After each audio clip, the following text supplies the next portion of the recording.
औरत हो, चाहे वो बच्चा हो, चाहे वो जवान हो, फितरा फर्ज है।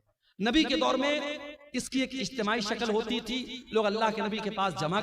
उस नबी ने चौथे दिन तरावी की नमाज नहीं पढ़ाई ताकि तरावी की नमाज फर्ज न हो जाए। मेरे भाइयों, वो नबी हमसे इतनी मोहब्बत करते थे, हमारी आसानी चाहते थे वो नबी। मेराज के सफर में आप गए, 50 टाइम की नमाज आप वापस आए, मूसा अलैहिस्सलाम से मुलाकात हुई। मूसा अलैहिस्सलाम ने कहा कि ऐ मोहम्मद सल्लल्लाहु अलैहि वसल्लम, कितना आपको क्या हुक्म मिला अल्लाह ताला की तरफ से? कहा कि 50 टाइम की नमाज में। कहा कि आपकी उम्मत नहीं पढ़ पाएगी।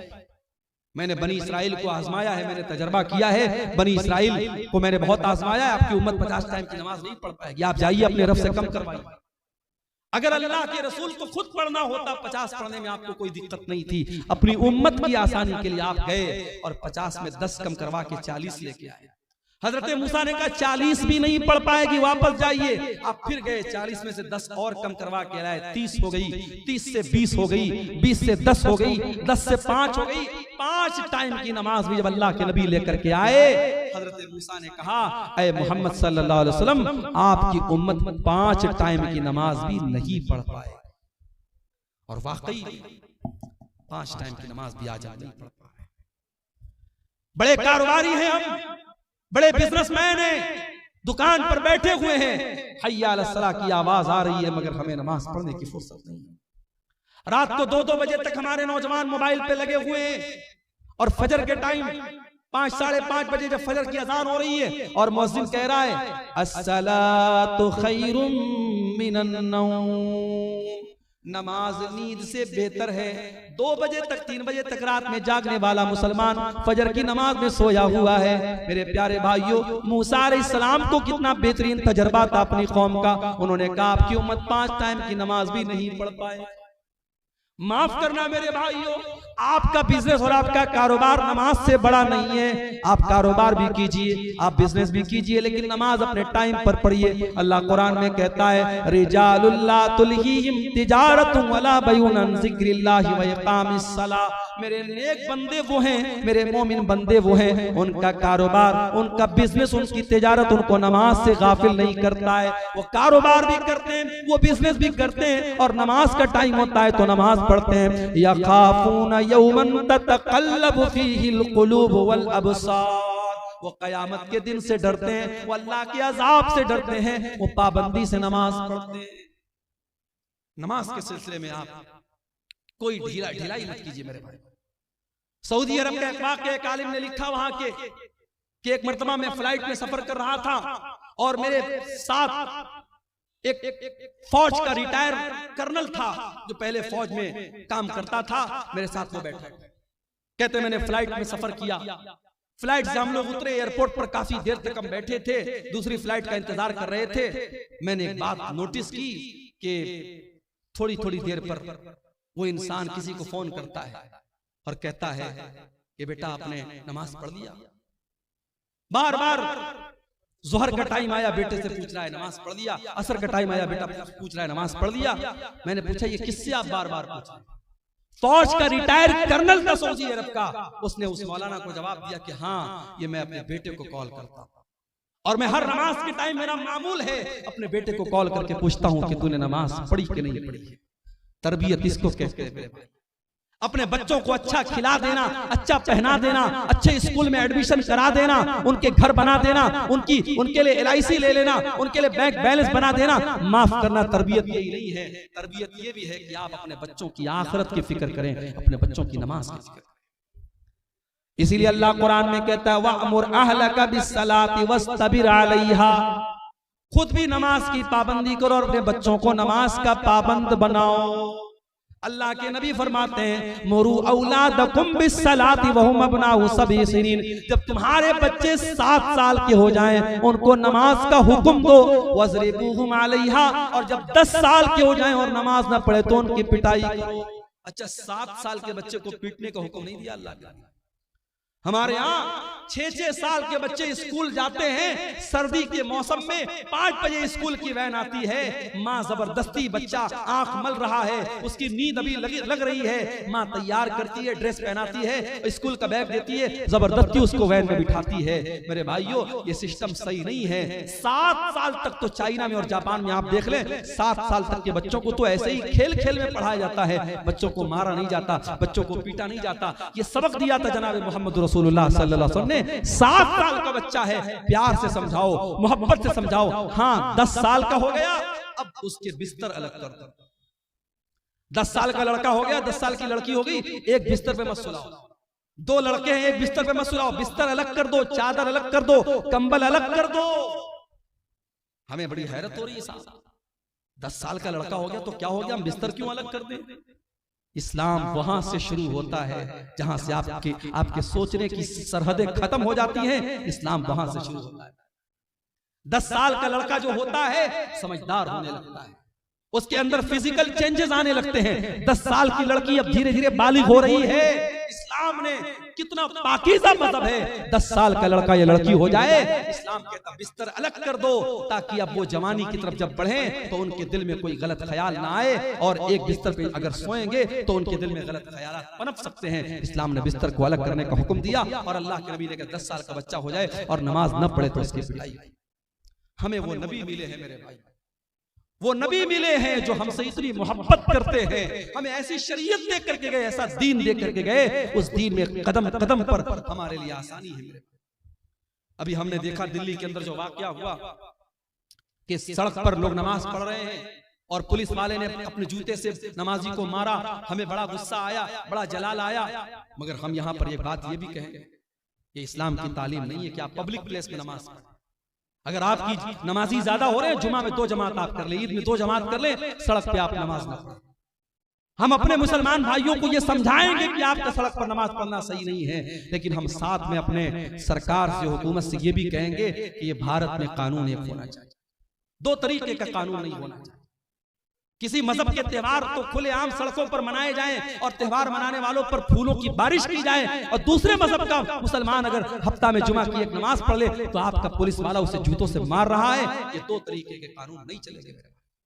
और अगर मान लो हालात कभी दुनिया में ऐसे आ जाएं, सारी मस्जिदें खत्म हो जाएं और सारे जितनी अल्लाह की मस्जिदें हैं सारी मस्जिदों को लोग ढा दे, गिरा दे, तब भी माफ करना नमाज बंद होने वाली है।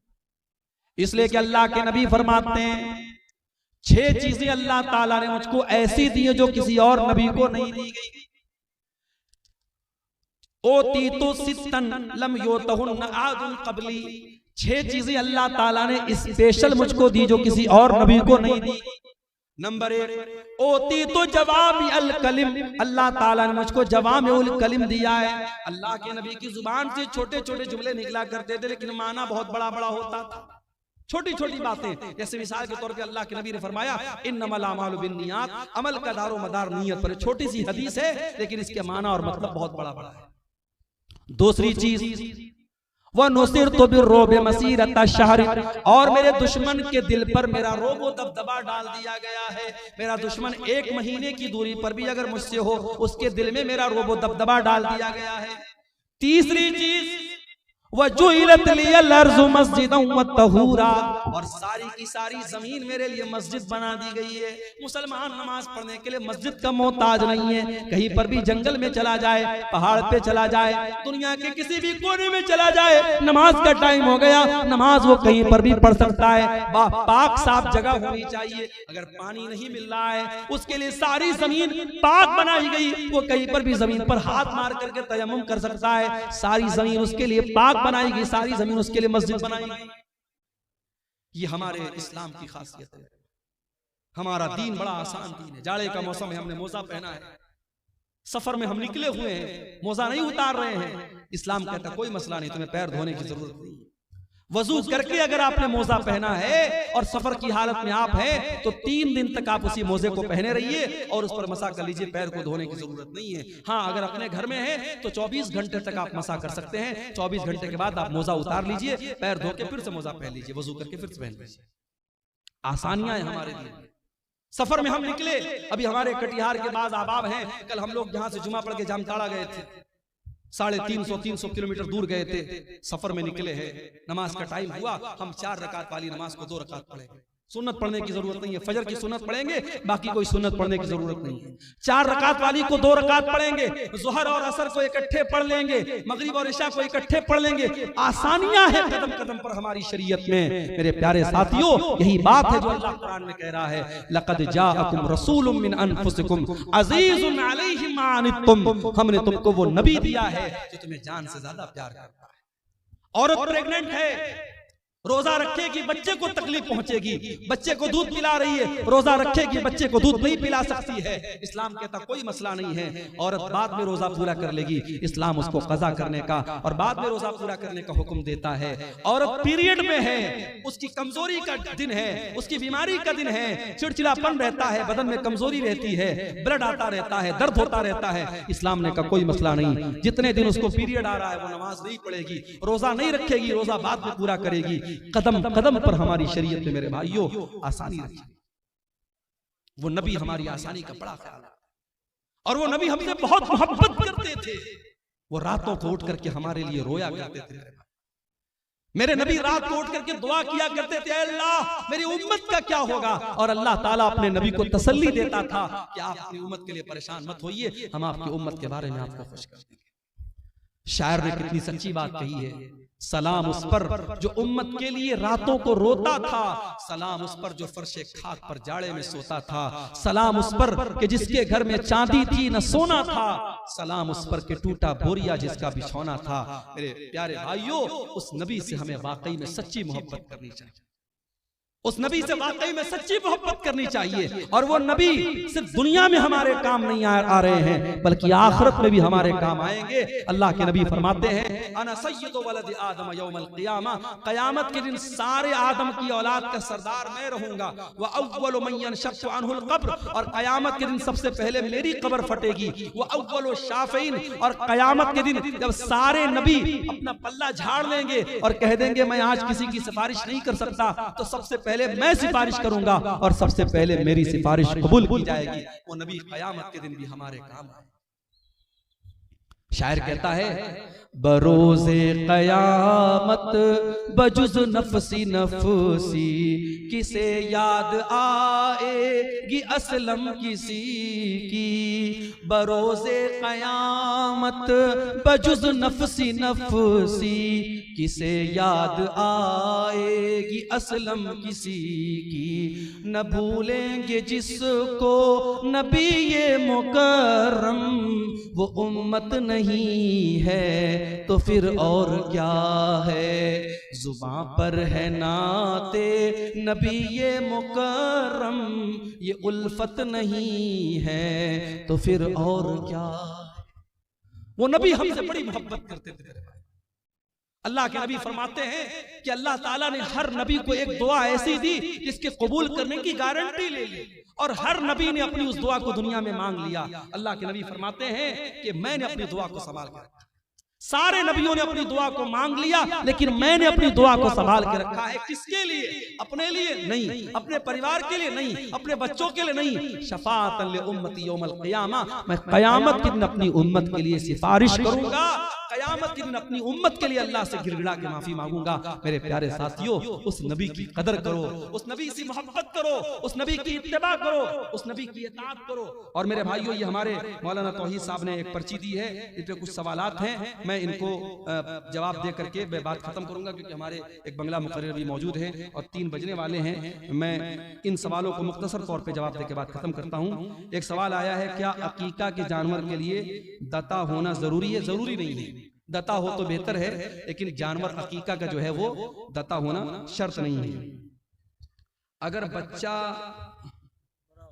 मरा हुआ पैदा हो तो उसका जनाजा पढ़ेंगे या नहीं, इस मसले में उलमा का इख्तिलाफ है।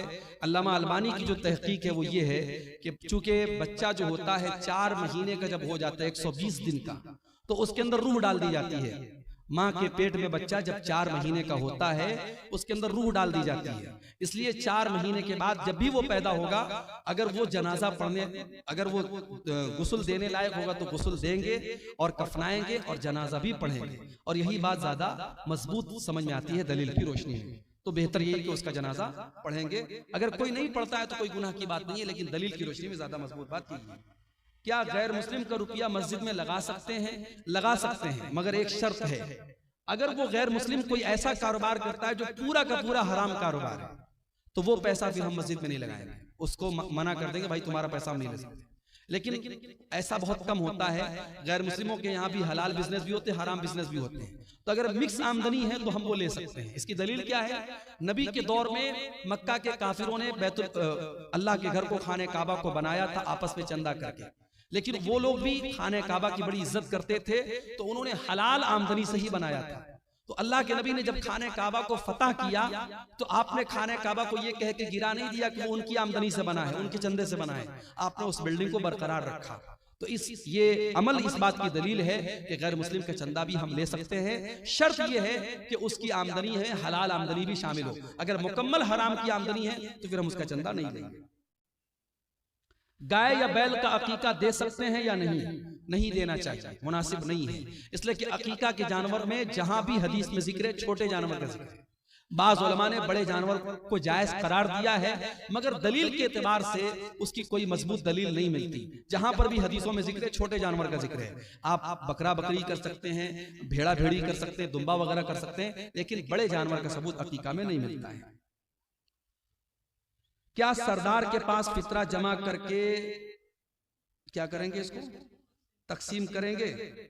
देखिए, फितरा के सिलसिले में हदीस में सिर्फ इतना आता है कि हर मुसलमान पर, चाहे वो मर्द हो, चाहे वो औरत हो, चाहे वो बच्चा हो, चाहे वो जवान हो, फितरा फर्ज है। नबी के दौर में इसकी एक इज्तिमाई शक्ल होती थी, लोग अल्लाह के नबी के पास जमा करते थे और वहां से वो गरीबों को दिया जाता था। तो आज अगर आप वो शक्ल अपना रहे हैं, अपने सरदार के पास इकट्ठा कर रहे हैं और वहां से वो गरीबों को दिया जा रहा है, बहुत अच्छी बात है। हाँ, तो कोई हर्ज की बात नहीं, इसमें कोई दिक्कत की बात नहीं है, इज्तिमाई शक्ल में दिया जा सकता है। शर्त यह है कि उसका, देखिए ज़कात एक अलग चीज होती है, फितरा की रकम हम सिर्फ फुकरा और मसाकिन को दे सकते हैं।